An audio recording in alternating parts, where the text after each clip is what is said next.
we have our list. We have our matchup. So, all right. Spicy decks. All right.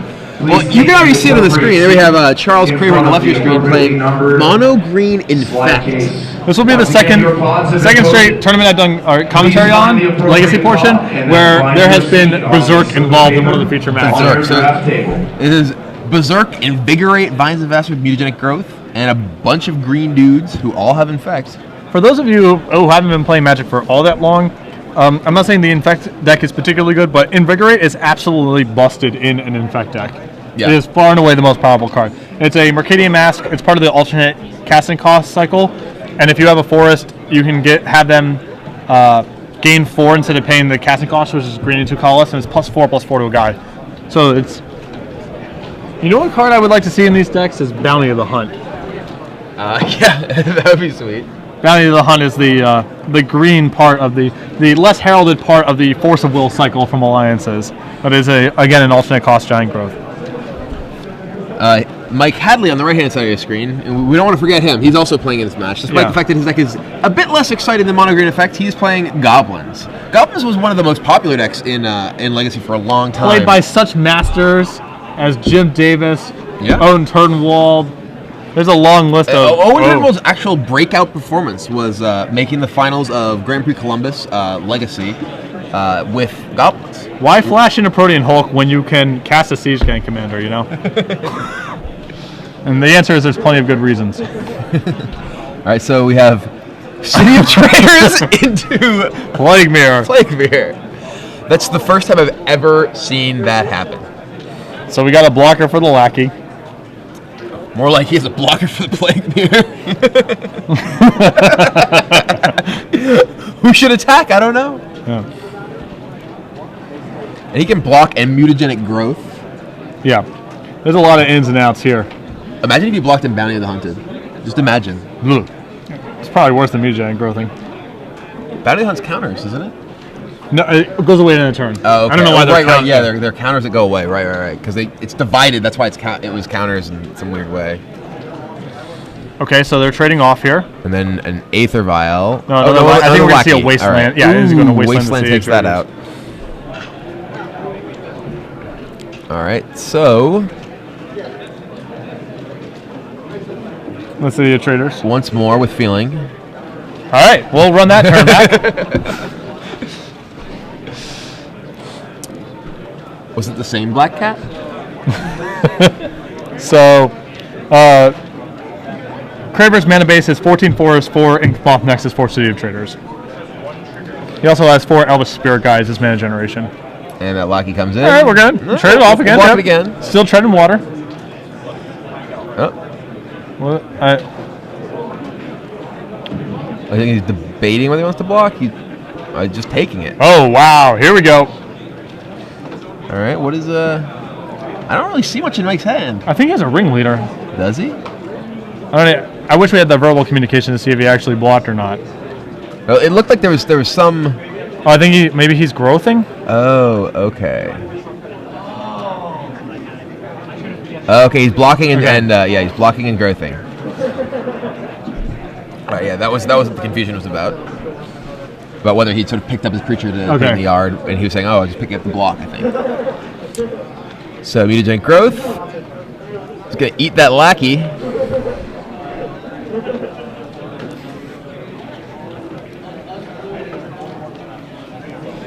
And a Mog War Marshal, which is actually excellent. Almost all of Kraver's action is on the ground here, with the exception of... Yeah, War Marshal is definitely a bit rough. Actually, some of his threats are okay. He's got Ichor Claw, Mirror, and Necropede, both reasonable against. Well, the War Marshal's going to give him a bunch of dudes that are going to definitely interfere with that attacking. We need an Inkmoth Nexus, basically. So we have 2 colorless. I assume we're going to be cashing in our City of Traders here.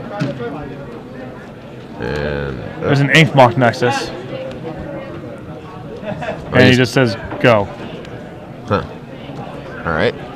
Sure. So Mike Hadley now has quite a bit of presence on the ground there. But the Inkmoth Nexus can go upstairs. There is a Rashad Port in Mike Hadley's hand, so that's going to... Bummer. make it much more difficult for Nexus to get in. But I think Port is going to enable a War Chief this turn. I mean, he can do it, but the risk is he can just flat out die here. Yeah. I mean, he probably just has to cast his cards, but it's not. It does not take very much for Kraver to kill him. He does have an Aether Vial, so he has the option of playing the Vial and just hoping to take it up to 3 and start casting his Chief type cards that way. Yeah, it's sort of hard when you're in Hadley's position here because presumably you're not familiar exactly. Obviously, you've gathered at this point that some sort of infect deck. You don't actually know what the likelihood of Kraver killing you next turn is, right? And that seriously warps like how you want to make your play here. So he's going to go with the conservative play, which is vialing and porting. And he's like, can I afford to attack? What's going to happen to me? Yeah.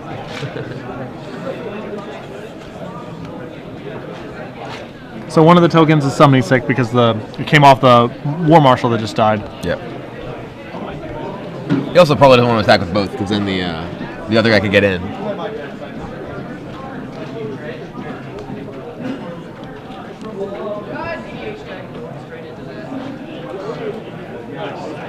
So draws for his turn. Has he drawn yet? Okay, it looks like we're going to port that at Nexus. Yep.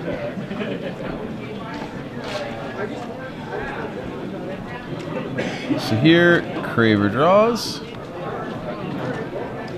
It's a forest? Yep. So...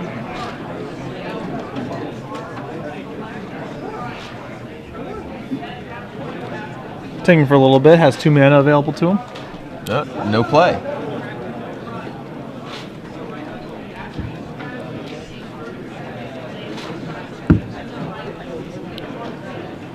So Hadley's just drawn a Gem Palm Incinerator. Ooh. Which again, this is, this is the big question mark, is are you willing to lose access to your Rashadan port to develop your board? What is the odds that you just die? Yeah. I think at this point he seems to be pretty firmly committed to the slow plan. Right, but drawing a Gem Palm Incinerator makes it really attractive to... Oh, he's going for it. This play has a ton of upside here because if he draws a land, then he can still port the Nexus. But if he doesn't draw a land here, then he is actually just exposed to being dead. Yes. All right, Vines of the Vast Wood. Bang. Can't be targeted. He still draws from the cycle. It's a cycle trigger. So now it's pretty important to draw a land here. Yep. Just confirming here that he still gets a cycle. The cycle and the targeting are 2 independent actions. So. And he draws. And it does not appear to be a land, so... He may be dead. The coast is clear. It has to involve some Invigorates. I think he actually just drew an Invigorate, so this might just be lethal. Just figuring out what to do. He only has 3 cards in hand, so... He basically has to have like Invigorate Berserk. All right, here we go. How much we got? Just confirming that the coast is clear, I guess. Like, oh, you can put in. I guess he's wondering what he could violin. Maybe he's afraid of him violating in Mog Fanatic. Goblin Balloon Brigade, perhaps. They're pretty bad to activate. Sure.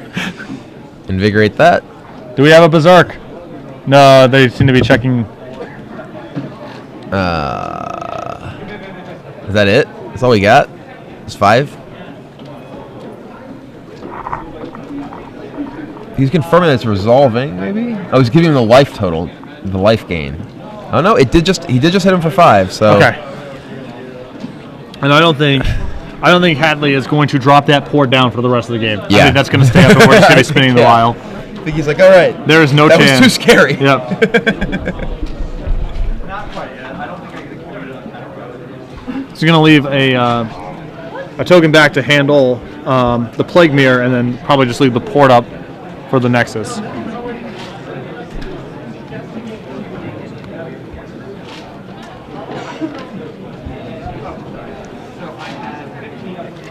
And Goblin comes in, porting the Nexus.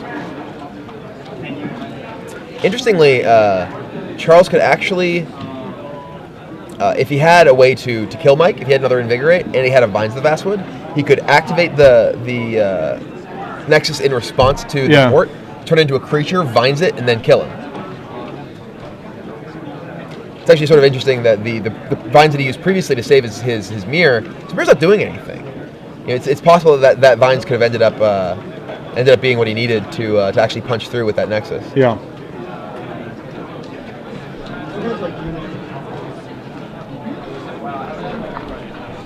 But the slow grind of the Goblins continues. It's interesting. Goblins is a deck that, a lot of people think, when they think, oh, Goblins, think like, oh, well, fast red beatdown. That's not what Goblins really is in Legacy. No, it's very much on the board, trying to get some sort of overwhelming advantage.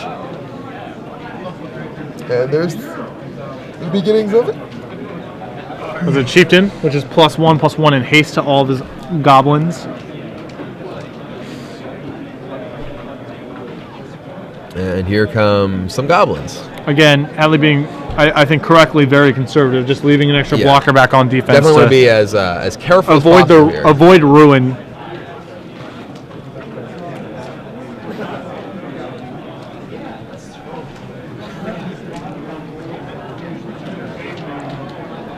Cannot tell if Kraver is putting a block here on that Chieftain or not.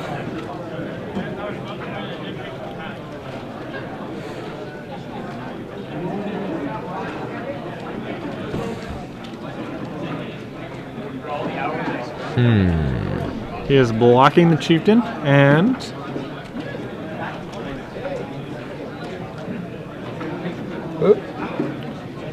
hard casting growth.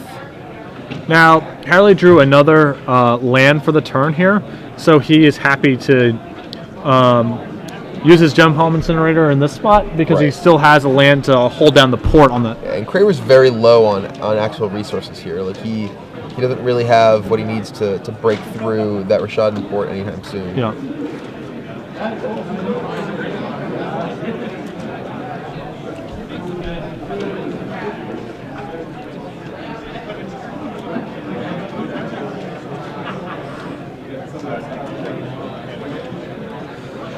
All right, it's tapped down.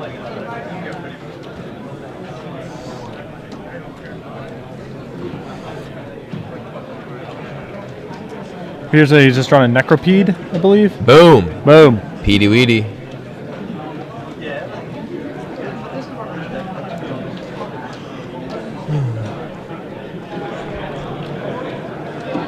And here comes another War Chief. And he can actually, because the cost reduction on the War Chief, he can play the second War Chief in his hand and still keep up the Rashadan port. Yep. So he's, as you're saying, Goblins is very much a sort of on-board critical mass deck. He's getting a ton of stuff into play that is eventually going to overwhelm Charles Kraver. And here comes a lot of Goblins. 4, 8, 10, 12. We're looking at lethal here? It looks like, 6, 7, 8, 9, 10, 11, 12. Not quite. Well, the War Chiefs are 4/4s, right? No, they aren't +1/+1. Oh, sorry, there's 2 War Chiefs. Yeah, right. Yes. There's 2 War Chiefs and 1 Chieftain, sorry. Yeah, so it's 1, 3, 2, 3, 6, 4, 5, 6. 8, 10, 12. Yeah, okay. Yes, 12. So it'll put Charles to exactly 1.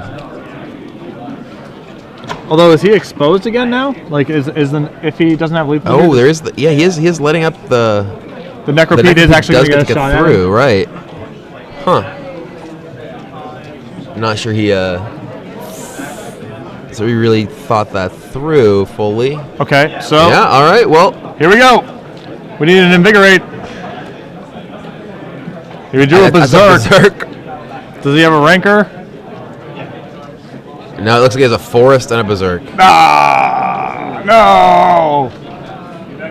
Not quite enough. And it looks like he's figuring it out and just says go. And yeah, Mike Hadley, well, presumably, if I'm not dead, you are. Unless he manages to get some sort of horrific game loss offense here, Mike Hadley is going to take this for the rub-ins. Yeah, I would probably just attack. I would just attack. Let's see where we're at. Charles has been sort of picking up a lot of Mike's cards and reading them, which would I think seemed to indicate at least that he's not all that familiar with the contents of the Goblins deck. So showing him a card like Siege Gang Commander gives him information that he wouldn't otherwise have. All right, we're gonna berserk on the board Berserker here. guy. So Hadley takes game 1. Is he just counting up the damage? They actually figuring it out? Literal millions. All right, so let's look at the board here. Hadley actually has a devastating sideboard for the matchup with a full playset of Pyrokinesis, which is... That's a card that you don't really see all that much of. You basically don't see outside of Goblin decks. Yes. But in Goblin decks against other creature decks is absolutely devastating. Right, because Goblins has enough sources of card advantage that they can afford to 2-for-1 themselves to pick up tempo. When we played in the top 8 of the Invitational in Baltimore, Jim Davis absolutely ruined me with Pyrokinesis out of his sideboard. Sure, yeah, it's definitely brutal. You just Goblin Ringleader to get things back. Yep. And what do we got over here? He has 2 copies of Umazawa's Jit, and he also has 2 copies of Spellskite, which I'm not sure if he really wants here or not. I think my inclination is you actually just present. Like I could see bringing in Spellskite. And maybe boarding out some of the ground creatures. Like it seems like Ichor Clawmere, Plaguemere, and Necropede. Not really the sort of things that are going to get the job done against the ground clogging abilities of goblins. But I mean, maybe he wants Jitte in his deck. I don't know. I mean, if it's in his sideboard, it has to be for something like this, right? Yeah. My inclination is that his ground creatures are pretty ineffective here, and that he's better off. Maybe upgrading a few of them to Spellskites and Jittes.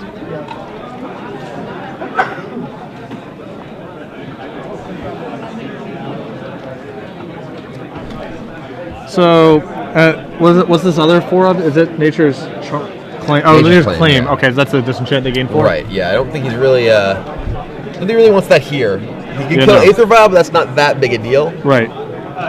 He doesn't want to dilute his deck. We saw that game when he just was slightly short in terms of the action that he actually needed. He needed one more growth effect, and his Berserk would have been able to get it done. Yeah.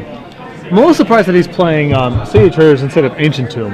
His deck is much closer to a combo deck, so it seems like it's basically just a free roll too. Maybe, yeah. I mean, he doesn't really have much use for that mana after the initial investment, so the life could matter. Yeah, maybe if he's not tapping, if he's not planning on tapping it more than twice. Right. Yeah, that makes sense. I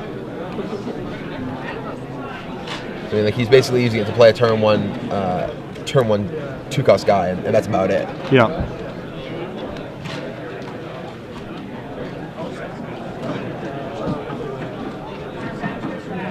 There's also the Elvis Spirit guys in this deck, which is like... Is that better? They're a little peculiar in terms of how good is it to get out this early guy. Like Spirit Guide does let you play something like a Vine's Berserk much easier. Yeah, I guess is it functionally any different from Lotus Petal in his deck? It can be a surprise. Okay. Which I think is relevant. I mean, it's also just... Yeah, I guess he can Vines of the Vast Wood off of a Spirit Guide, where it's just like, how do you ever see that coming? Petal is both on board and, can never have the potential upside of maybe you win a game with an Elvis Spirit Guide attacking or blocking somehow. I mean, I doubt that's ever going to happen, but, it's just going to be better than Lotus Petal in I guess so. situations. Yeah.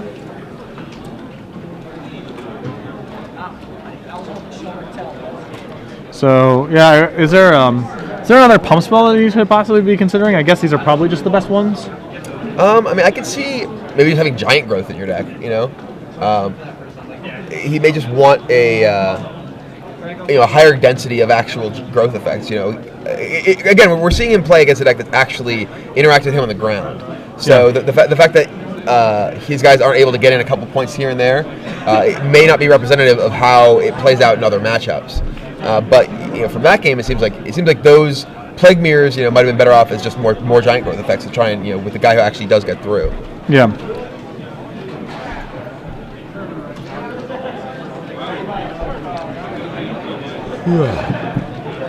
There's a lot of things that you can do with this deck too. Like, in theory, you can play Crop Rotation as another spell just to ensure that you have a Nexus. Yeah. Like, there's a lot of different things you could do. Excuse me. But here, I think as you know, I can't speak to the metagame position of mono green Infect, but I have to imagine that Goblins is among the worst matchups for it. Yeah. Just because it is reliant on connecting with ground creatures, and Goblins is so good at gumming up the ground. Yeah. And Goblins is good at blocking. They have a ton of tools to actually answer Inkmoth next. I mean, imagine if Hadley just gets a Sharpshooter into play. Yes, which he actually does have. He does have a copy of Sharpshooter in his deck. A Sharpshooter is just that is GG, as the kids say. Kraver's deck actually has a bunch of realistic turn 2 kills though. Just like dude into Invigorate Berserk is just lethal. Yeah.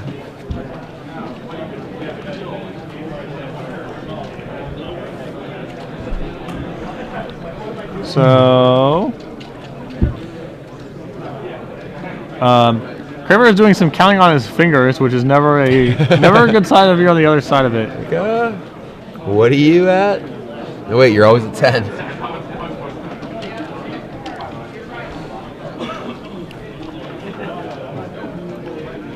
It looks like he's. I think he just mouthed the word mulligan. Oh, he's showing the hand. Like, Yeah, I guess if there's a there's a going rabbit hunting. Yeah, I guess that's a hand that's lethal with a forest. Mm-hmm. I mean, and this is the sort of thing that you see a bit more frequently in tournaments like Legacy, where a lot of players are sort of just they want to play their deck. Their deck's a lot of fun. I mean, in a lot of like standard tournaments, you would rarely see someone be like, "Oh man, look at this hand that I really wanted to keep." Yeah. So a lot more sort of casual atmosphere among Legacy players, I think, than a lot of other sort of competitive. You definitely get way more of an atmosphere of like guys who've been playing for a long time, and this is the one tournament every 6 months that they play in. Yep. There's much more of the. Charles actually came by the booth earlier today. Briefly chatted with us, and he said that he'd been playing years and years ago. Started playing again. I think he said something about a year ago, and it was largely the Star City Games Legacy Open Series that got him back in the game, because he was able to watch people playing all these cards he remembered from playing way back when that he really liked, and now he comes out for Legacy tournaments when he has the opportunity. All right, looks like he's keeping his 6. Ancient Tomb into Iker Klamir. That's the guy's a bit harder to block. Yeah. And Hadley with nothing turn 1? Is he dead? I hope he's dead. Yeah, me too. He seems like a nice enough guy. Or whatever. I'm not saying it. I'm not wishing ill upon him in any way other than I hope that he gets Invigorate Berserk right now.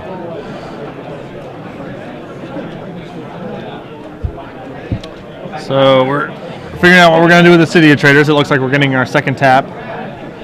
Yep. Ooh. This could do some work. Nice. I think he's debating whether he wants to play another land here. I mean, maybe he has like a forest and not another land. Yep. Playing another land here actually ends up being pretty rough because Hadley has a port in his hand, so he can just get locked up. Big Ix getting in, doing his thing. Iker Klamir, not a card most people play in Constructed, but kind of an awesome one in the right context. Jose Ramos, please come up to the side of the stage. Jose Ramos, please come up to the stage. Yeah, Charles, it looks like still debating about whether or not he wants to play his second land here. Look, he's very much doing his talking out loud. He's thinking out loud. All right, he's going to pass it back. And Mike, I think, has just thrown a wasteland to go along with his Rashadan port. Well, that's pretty good. Yeah, I think you'd rather port because port can basically induce Charles to have to play a second land, and then you can save your wasteland for something else down the line. Yeah. So I think you'd rather lead with port here. I agree with that.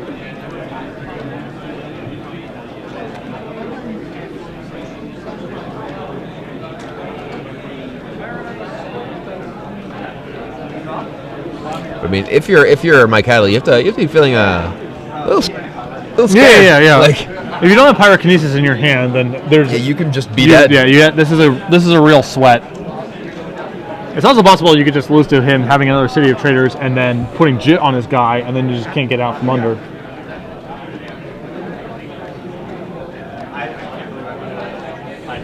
And Alright, so he's porting. Goes with the port. So Charles draws. Does he have Forest, Invigorate, Berserk, Vines of the Vastwood? Yeah. Actually, you can't cast all those. But no. The proverbial turn 1 Charbelcher kill through a Force of Will. Yeah. The turn 3 Infect kill over the top of Pyrokinesis. Alright, so this is happening. Charles cursing his City of Traders. And he is adding a Glistener Elf to the board. We've got 2 threats now.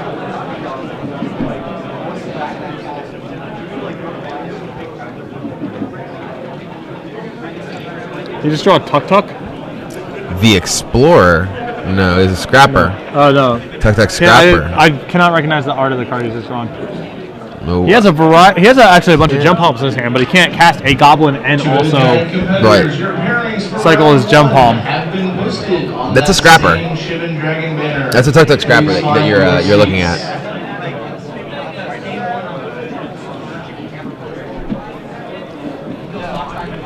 And Hadley can't just be porting forever. Like, he's got to be advancing his board at some point. Yeah. He's gonna does he just cast an Incinerator? Yeah, you gotta. I was taking a look at Jitte here.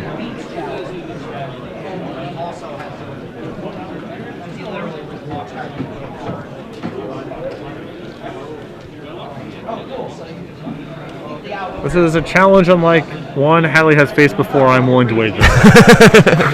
Like, oh well, when this came up in playtesting, the way that I really like the Infect matchup. Oh god, it's a sharpshooter. Oh god, no, the sharpshooter! You gotta win right now.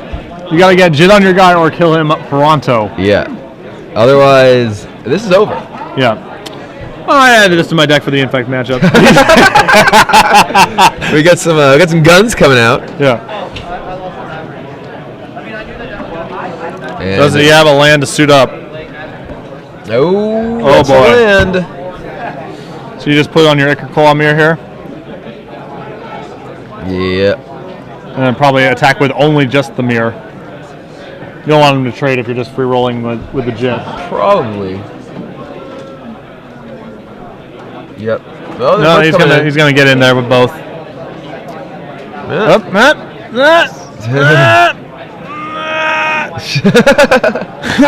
Haven't taken my hands off. There they go. Hands off.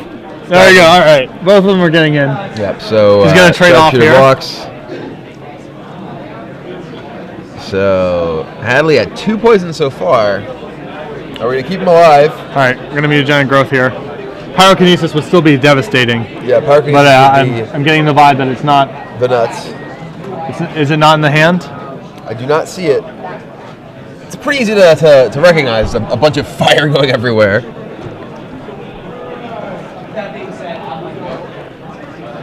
All right, so yep, takes 1 poison, puts 2 counters on the Jitte. And Kraver firmly in the driver's seat now.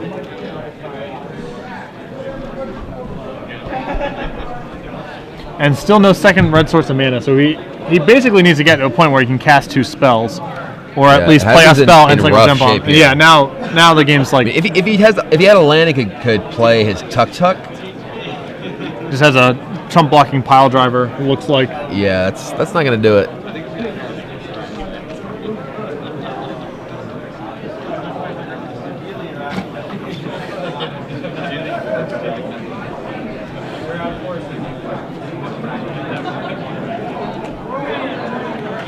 So Hadley passes the turn. And we may be getting them all in there.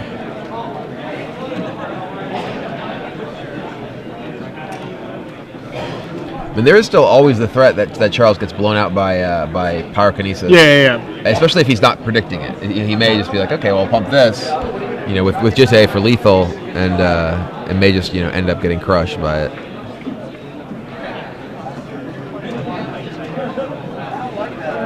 So yeah, the question is if he's willing to. I mean, another question before combat is if he's willing to just turn his Nexus on and get it wastelanded. I'm pretty sure. Right.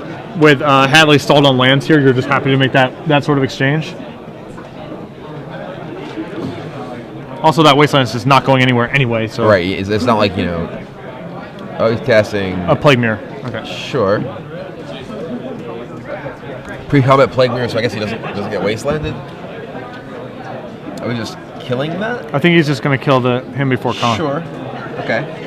I'd probably just send both first, because then you can save one counter. If he blocks the Glistener Elf, then you can shrink it to a 0/1. And yeah, this gets one more poison in, but I think the counter is worth 2, so yeah, I think that I agree with your suggestion.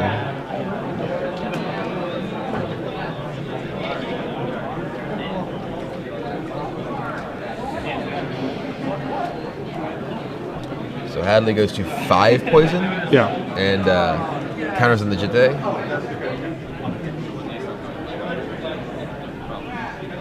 All right, there's a second red mana, which is what Hadley really needed here. Maybe a little too late. Yeah, it might not be enough, but he's facing down the undefeatable army of Infect creatures. Yeah.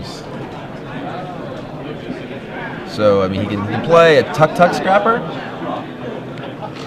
which looks like he's in his hand, definitely in his sideboard, and that can kill Jite potentially. But that would just kill Jite. Would just kill the Scrapper, and he would have he'd be dead to basically anything. Yeah. I don't know that he has a choice. Yeah, there's a Scrapper. So he's gonna kill Jite.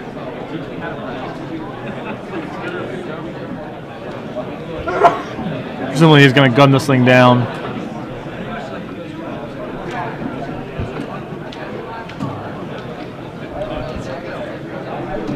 So Legacy is certainly a format where you can see lots of different things, and you may not have seen them before. So it's pretty important to read your opponent's cards when you're not familiar with them. Yeah. A lot of times players just sort of assume they know how things work, and it's pretty important that you actually know how things work and not just want to look clever. And not necessarily in this example, but there's a lot of cards that are just poor or awkwardly templated from back in the day. But you'll often even want to ask a judge how it works. Yes. If your opponent ever casts Chains of Mephistopheles, ask a judge how it works. Yeah. It is likely the judge will not know, and that's not an indictment on the judges. That card is just incomprehensible. Yeah.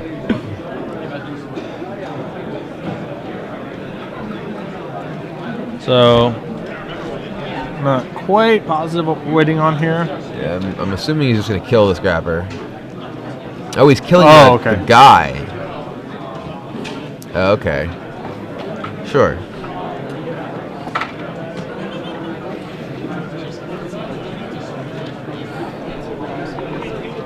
And that's a Berserk, which this has to kill him, right? Well, he just equips the Jit. Oh yeah, for trample.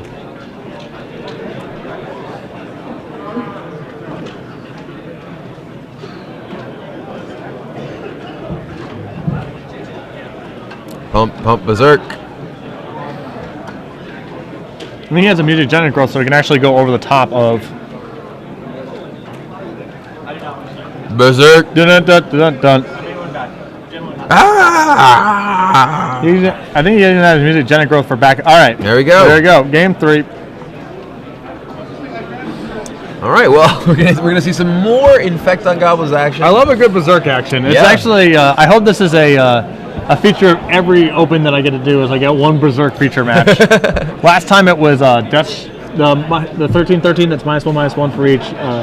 Death Shadow. Oh, nice. Death Shadow Berserk off of like a Plunge into Darkness for Infinite was the last one. That's this awesome. is if anything, this is actually a little more straightforward. Wasn't it like not even that long ago that Berserk was like unbanned in Legacy? I don't think that's true, because I remember at Worlds, like back in the 7 or 8 years ago, Eugene Harvey wanted Berserks for his affinity deck for the Legacy portion, and was unwilling to spend the $200 on the Berserks or whatever. So. So, The table note from the judge that apparently is wired into our stream saying change is easy. If change about softly is easy, I don't know if anything qualifies as hard. It's like humility, maybe? listed, I guess. Humility, yeah, the old replenish and opalescence, humility, and a blah blah blah blah blah blah blah. Yeah. And the chains of Mephistopheles. Yeah. Please remove that person with that deck and return it. Yeah, the ruling is go away. Yeah. Leave me alone. So in the background of Kraver, you can see his, who I believe is his son, he was the mono red player I was birding earlier today, who had a good sweat against Austin Yost in round 1. Darn it. Made my whole weekend. Just couldn't wait to chain him. Do you remember when Berserk was restricted though? Like way back in the day when Berserk was among the Moxes on the restricted list, along with cards like Cormus Bell. Yeah, Hadley I actually remember. This isn't verbatim, but I remember that when they restricted all these cards, why is this card restricted? The justification given for Berserk being restricted was like failure to have a fog shouldn't justify 20 damage. That was what the restricted list justifications sounded like back then. Right. I'm not making that up. Yeah. I could not make that up. This was really what they said. Nowadays you get like multi-page articles. It's like, well, R&D thought this, and this, and based on the results of these. No, man, it just I didn't have a fog and I died, and that sucked. So I restricted Berserk. So it looks like Hadley has mulligan to a turn 1 mount and lackey. All right, Could potentially lead to a pretty. Could potentially lead to the death knell very soon if Kraver doesn't have a turn 1 play. Oh, but he has that City of Traders into a knucklehead. Ichor Claw Mirror, unfortunately, does not gain its ability on defense. Well, fortunately, because that card would be even more infuriating to play against limited than it already was. Unfortunately for Charles. Yes. And Port for Mike.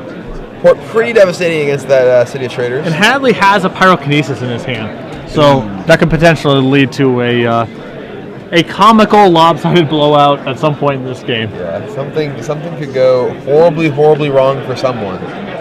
Oh, he's just gonna he's gonna snap it off right now. This must mean he must have another sharpshooter. He's gonna have some pitching awesome a sharpshooter. He's got a siege gang maybe up in there. He means business. Yeah. Let's see. All right. Yeah, it's in. All right. Do your worst. You hit me. What you got? Oh, a ring. All right. All right. Spin the wheel. If he bricks off here, though, he's out of gas. So yeah, he had nothing else left, I think. Yeah, he just has a land.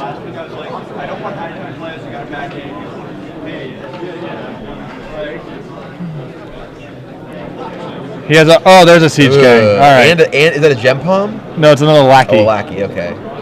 Well, he's gonna want to play that second lackey because that means he is that much more likely to get through, I think. Well, the issue, is that better than porting? Is that better than porting? I don't know. Like, if Kraver makes 2 plays, you're basically just gummed up. Sure, that's true. But, I mean, in that case, he's going to have to play a land and lose the City of Traders, which is going to make your port that much better. Yeah. It looks like he's just... Nope. Yeah. All right. Kraver seems to be expressing some unhappy about his situation. Draws. He drew a City of Trader, so if he has another 2-mana guy, he can at least play something in block. Yep. But he's playing a forest. So does he have Glistener Elf or something? Oh no. Here they come.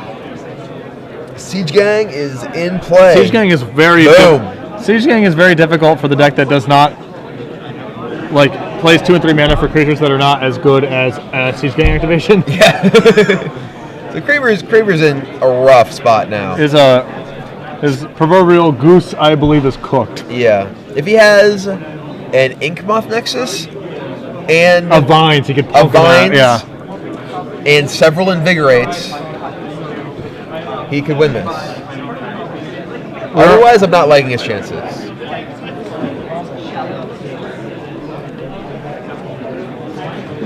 I like the unglued goblin tokens too, keeping it classy.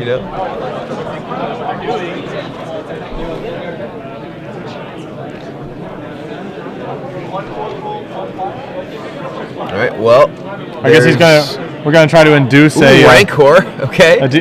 Does he have a mutagenic growth or an invigorate? Response. Oh. Checking out the Siege Gang. Oh, it does that. Uh-oh. Right. And Rancor down along with along with Icky. I assume that's gonna do her. Yeah, I would be hard pressed to think of a way that Charles Kraver gets out of this one.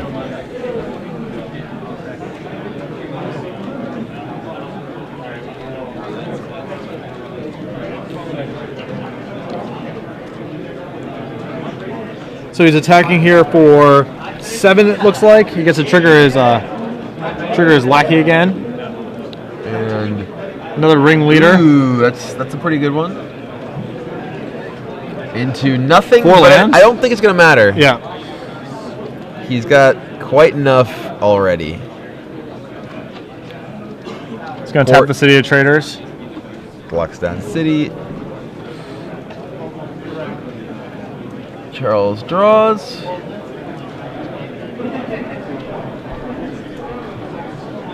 Play the Forest. City dies. Plays a Glistener Elf. Probably not going to cut it. I suspect that it will not. Concordant Crossroads. No. All right. Mike untaps. And income. Oh no, he's just gonna kill that. It's gonna get vines. All right. And the squad comes in. I believe this is 3, 4, 5, 6, 7, 8, 9. So he has to trade here. He doesn't actually get to. Well, he's a trade. Yeah, with a ring leader, right? Well, he's only a 1/1. He's 5, 6, 7, 8. Sure, that was his gang. That's cool.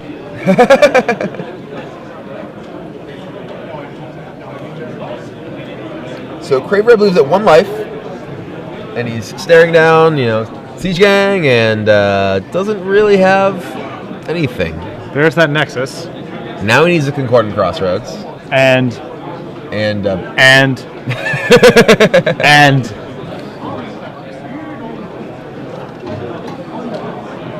I think Kraver may just be enjoying his time on camera at this point.